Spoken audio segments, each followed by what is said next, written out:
bring up the graphic real quick. This is provided, the source is the American Family Survey, asked of all Americans. And so the three biggest issues on here, the most pressing issues facing families today, number one is economics at 63% of the people who said economics was, culture was 53%, and family structure and stability was 70%. And we are going to deal with this, but I just want to put this up for the reference. Economics, 63% of the most important issues. Culture is 53%, and family structure and stability. These are things that we are talking about all the time. And we want to go further into these conversations and figure out what's leading to this so we can repair this, because the ultimate goal is to repair this. So let's go ahead and get into it. So we're starting off with the piece of the clip with Shahrazad Ali. So let's get it going. Somewhat protected and shielded from any kind of critiquing about our personal behavior, whereas our men have always been up for examination. The book is not an attack on black women. I have never said that all black women do everything that I list in my book. None of us have lived long enough to do everything that I list in the book, but most of us do some of the things that I've listed in my book. And I do say that it is not because of generalizations that we are all victimized by some of the negative patterns of behavior in the book, but the book just represents our collective contribution. This is some of everything that we have done or that we do daily that contributes to the breakup of our relationship, the destruction of our man, and the failure of our children to be able to function. They did not tell us that all of that, being my own person and I'm independent, would lead to separation, loneliness, celibacy, and lesbianism. They didn't tell us that if you give up the man, you're going to take one of these things and it's worse and it will destroy your nation. They didn't give us that information. They made us think that it was some kind of glorified position to brag about the fact that I got my own job, my own credit card, my own car, so I don't need no man. I don't even know how we got that mixed up. Ain't none of that got nothing to do with being with no man.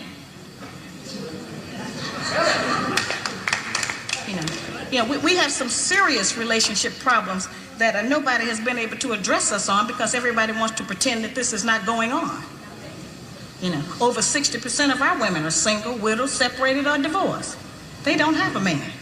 I just came out of Florida and they got a housing complex that the Urban League built, which is a black organization that is for women and children only. They say they don't allow any men in there.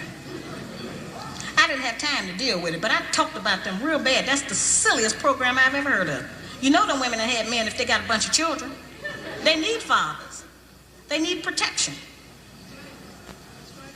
We hear about the drug problem that we have in our projects across the country. It's one of the major places that we have a drug problem. We talk about the great strength that we have as black women. Well, the welfare department don't rent government apartments to single black men. Those apartments belong to black women who are allowing this to go on in their home. We have not looked at what part of the responsibility do we share. Yes, black men sell a lot of drugs, and a lot of us black women get the money from them drugs and buy some of these fancy clothes we wear. Drive around in some of these fancy cars. He is not doing these things alone and without support from us, whether they are good or bad. See, we have a lot of power. We are very strong women. I'm saying that we're using our strength in the wrong direction. We're using it to tear our man down, tear our nation down, instead of building it up. Why should the black... All right, so dealing with that, because she said a lot, but like I said, we're framing this conversation around what is contributing to the breakdown of our society, what is contributing to the breakdown, the continued breakdown of the black society, the black community. She talked about a lot, but one of the main things she talked about is the government's involvement. Pat, once again, your book, The Chasm, it's an underrated book. It's a great book with a lot of great information, because a lot of stuff that you talk about in your book, Shahrazad Ali just kind of laid down here. But the governmental assistance, because I think you did a great job of laying out how the government actually played its part in the breakdown of the black family structure, because you remove the man, the woman, and the children are vulnerable. And when the women and children are vulnerable, especially to your enemies, your enemies are going to do any and everything to them to further break them down, to keep them down. Because we got to remember the ultimate goal is for them to remain on top. So just things that she mentioned is starting off like that independent woman mindset. But where did that come from? We talk about it all the time. So I'm gonna throw it to you, Pat, because assimilation. Break down assimilation. Let's go into assimilation real quick, Pat. What type of assimilation have we done as far as Black people, men and women, that is leading us to the further breakdown or even adopting behaviors that lead to our breakdown? Well, I know you threw it to me, Yeah. but I know PC did a really good job. With one of the questions you asked was, where did this come from? Right? Like I heard you right? Yeah. PC did a really good job of breaking down how the notion of the modern wave of feminism, how it was introduced into the community, how it was manipulated. And really, it wasn't even just a Black woman issue. It was really something where they were selling a product and an idea Right. to lower class women of all status. Black women were definitely a significant part of that group. And so I kind of wanted PC to go, because that I feel like that kind of sets the stage, and he does that very well. All right, well, PC, yeah. You right, Pat. You right. You made me remember. You right. Go ahead, break them off something real proper, PC. Well, and thank you, Patrick, for lobbing that fastball. Chris Paul. We'll knock it out the park now, shout. One of the things I think that's real important is to understand the role of Gloria Steinem in all of this. Because Gloria Steinem was the CIA agent that sat in the back of those meetings in the Black Panther Party. And she was one of the people that corrupted Black women with intentionality. Just real quick, and to be clear, Gloria Steinem is the white woman in the picture where you see the Black woman and the white woman from the 70s holding the Black power fist. Right. So she was instrumental in manipulating women into this whole notion that Black men played a role in patriarchy. They actually created a term called social patriarchy, which it didn't align itself with the first wave of feminism, which was about basically white women having the same rights as white men in regards to being able to dominate other cultures and community. They wanted equal share in that. So they couldn't convince Black women right away, not a lot of them, that Black women suffered from the same ordeal they did, because Black men were not considered the patriarchs of American society, Western society. So they created a whole new term called social patriarchy, which talked about abuse. Yeah, there she is. Which talked about abuse and DV a lot, and incorporated those notions into the lexicon, which, unfortunately swept away a lot of our sisters. So, and James Earl Jones does a real good job at breaking this down as well. It militarized our sisters who were already militarized under the Black Power movement, the Panther movement during the 70s. They changed their focus. Their focus was no longer the white patriarchy. Their focus was no longer white supremacy. Their focus became Black men.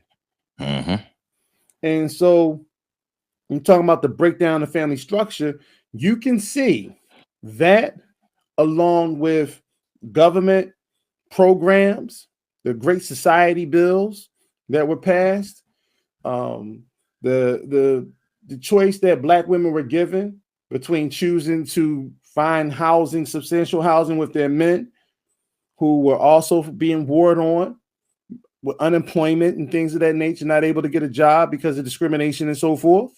These are no secrets. It was it's what they call spectral dominance, or where they control or they dominate and they attack you in all different areas. So it created a scenario where women had children. Black women weren't the only ones having children out of wedlock, by the way. I want to be Right. clear about that. Right. You know what I'm saying? The That whole was a growing concept of issue Roe in versus America. Wade was about a white woman who was who had several children out of wedlock. That was the whole background behind that. I just want to say that. But it did create the breakdown of the Black family unit. And when you add, and there are other factors, because it was a sophisticated operation. You had that, the war on drugs, and all these other factors that created scenarios where the Black family was broken down. And unfortunately, in those tough times, a lot of the women chose those programs. A lot of the women aligned and identified more with their white female counterparts than they did racially with the men that they were subjected, that they were equally subjected to in regards to racism, white supremacy. Right.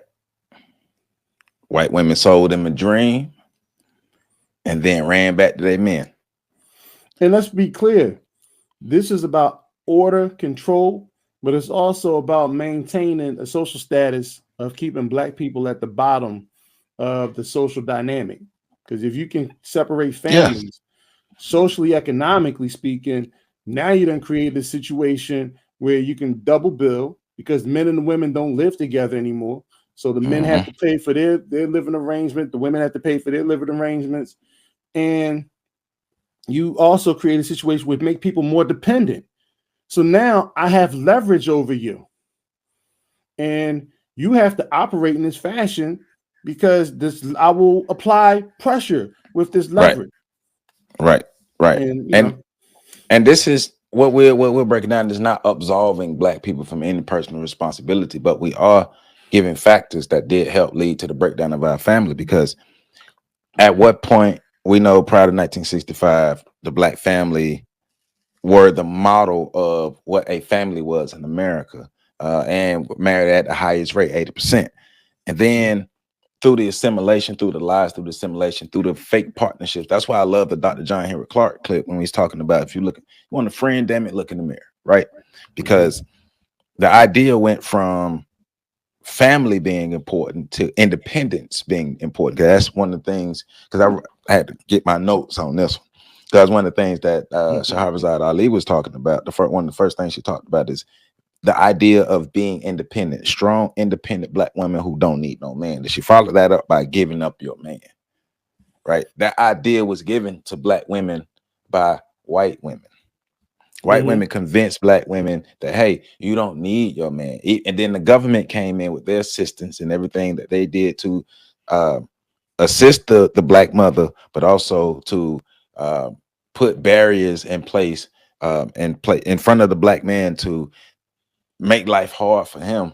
And so you have Black people who are experiencing racism and all these things outside of the home, and then inside the home there's strife because they're at each other's throat because they can barely survive. They're in survival mode. You can't build families off of survival mode.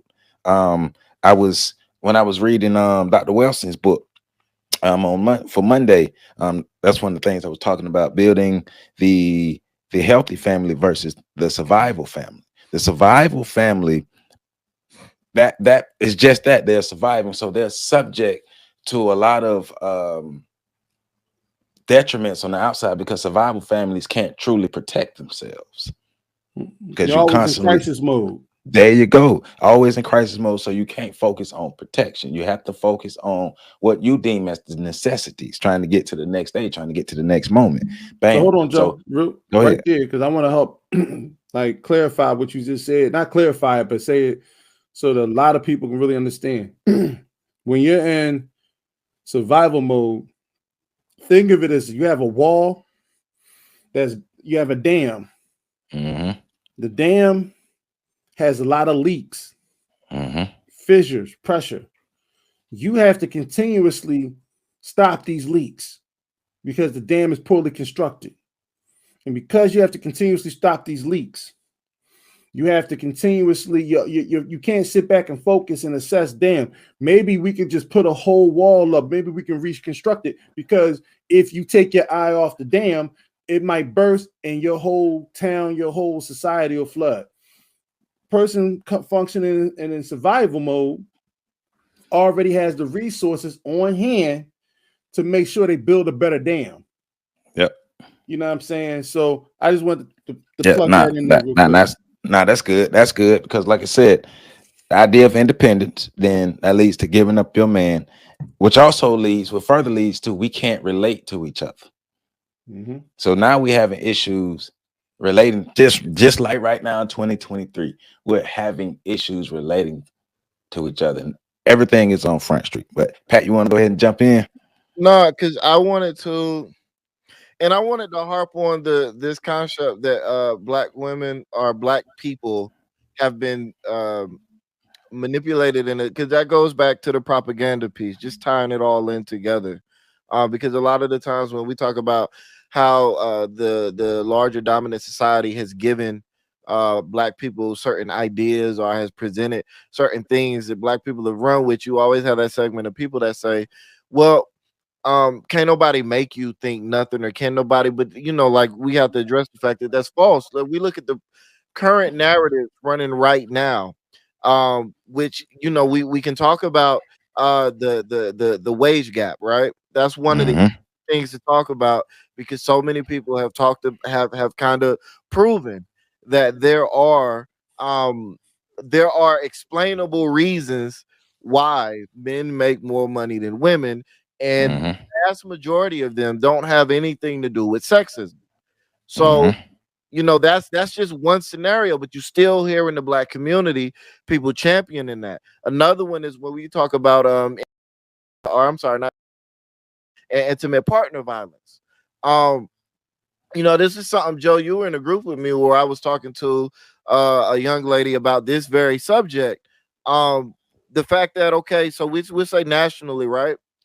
9% of black women by intimate partner during their lifetime, right? And nobody's saying that that's cool, right? Obviously, that's not acceptable. And you said 9%? 9%. Okay. Of black, and again, we're saying that black women, right now, we're just going to say, okay, the vast majority of black women are with black men, because we know that to be true. But we're going to include, for the sake of numbers, we're just going to say 100% of black women are with black men, right?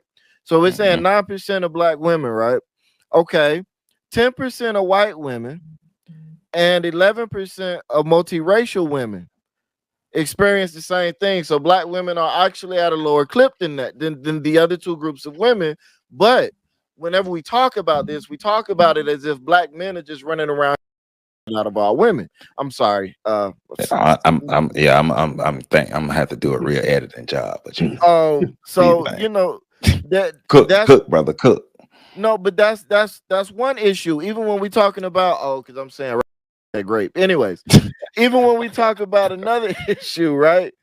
Like, we talking about 17% of black women in the US experience sexual violence other than by an intimate partner during their lifetime. And again, this is compared to 27% of multiracial women and 17% of white women. So in that clip, you're at the same clip as the white women, but you think white men are safe and black men are dangerous. And then we go into a third clip, which is something that nobody ever talks about, which is that 15% of black men in the US experience sexual violence other than rape by an intimate partner.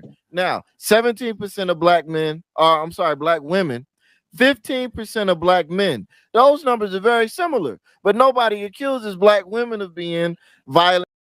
Just an example of how the narratives present one thing, the facts show something else, but because we're all geared up around narratives, we start behaving in ways and doing things and presenting solutions that don't address the real world problems, which actually goes back to something Melshazar Ali has said, which is where she says there's never been any sort of accounting for the black woman. So we're in this scenario now where black men have been over accounting. And it's not that I have a Mhm. problem with that, because if black men want to be the leaders of the community, leaders Yeah. have to take more Yeah. responsibility than everybody else. That's just the way it goes. But Right. everybody else still has some responsibility and some accountability. And until we get into that place, then we're going to continue to be in this place of struggling with family structure and cultural development.